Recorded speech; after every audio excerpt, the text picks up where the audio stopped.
there's a lot of misconceptions in reflexes. So we're just going to talk about airplane positioning, airplane reflex. At 4.5 months, now I present reflexes different, by the way, and if you haven't seen my presentation I just did on gravitational reflexes, gravity has to go through certain stages of our bodies. It's the only non-optional force, and that is what dictates all reflexes. That's why there's no reflexes in outer space, right? So it's the opposition to gravity, right? So at 4.5 months, your child will successfully, or should successfully, have a pubic bone strike. They actually, people start to look at that as planking, but it's not. They will actually drop their pubic bone and it strikes. At this point, this is where your tongue comes out, and also your baby on their tummies can go into an airplane position, right?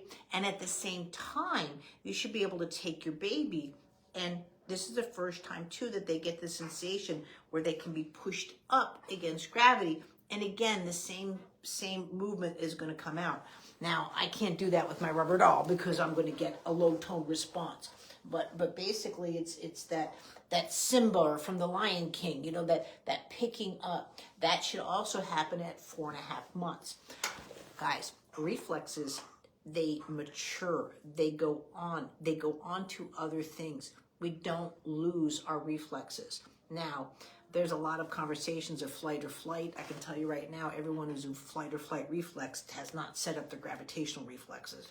There's just no way, right? And that's the paper I'm working on now to go with the presentation of where the hierarchy comes from. But when you're looking at again, the airplane, it's the body's ability to suddenly go against gravity. We have an absolute horizon where it can be one with gravity, but then they start coming, and that's where you get the coming off the floor reflex and so forth. So, but these reflexes, like let's look at Moro. I have to do a cartwheel. Guess what, guys? It's Moro. I have to do the monkey bars. Guess what, guys? It's Moro. So reflexes are there to, like Moro is there to articulate all appendages against the pelvis. Pelvis is the only place in the body where movement can move in all directions. This is the significance of reflexes. You don't startle a baby and put them in. That's a completely another type of conversation that a child's body is capable of having. But right now, if this place was on fire, the kids, the 2-year-olds would be looking for marshmallows and a stick. The flight or flight and so forth is very, very unimaginably overused. First of all, as Kay would know, who just chimed in, how are you, sweetheart?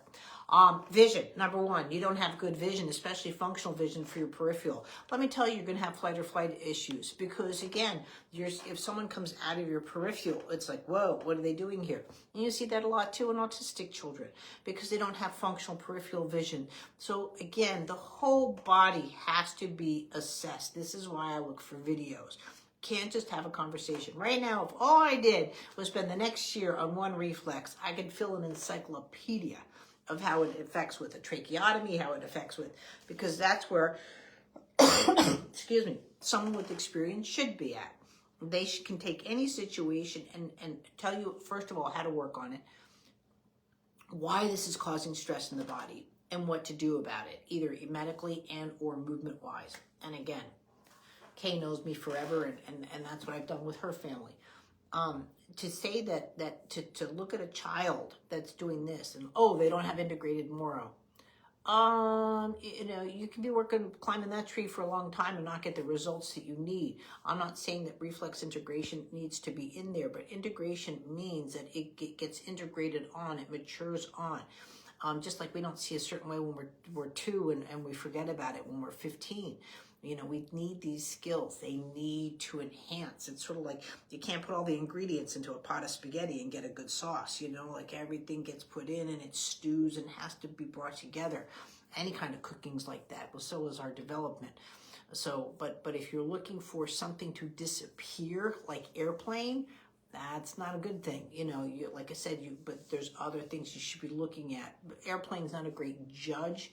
You have to look at it with it on pubic bone strike and going up in the air, again, like an airplane truly does, versus just positioning the child. You're going to miss a lot of warnings for tone issues.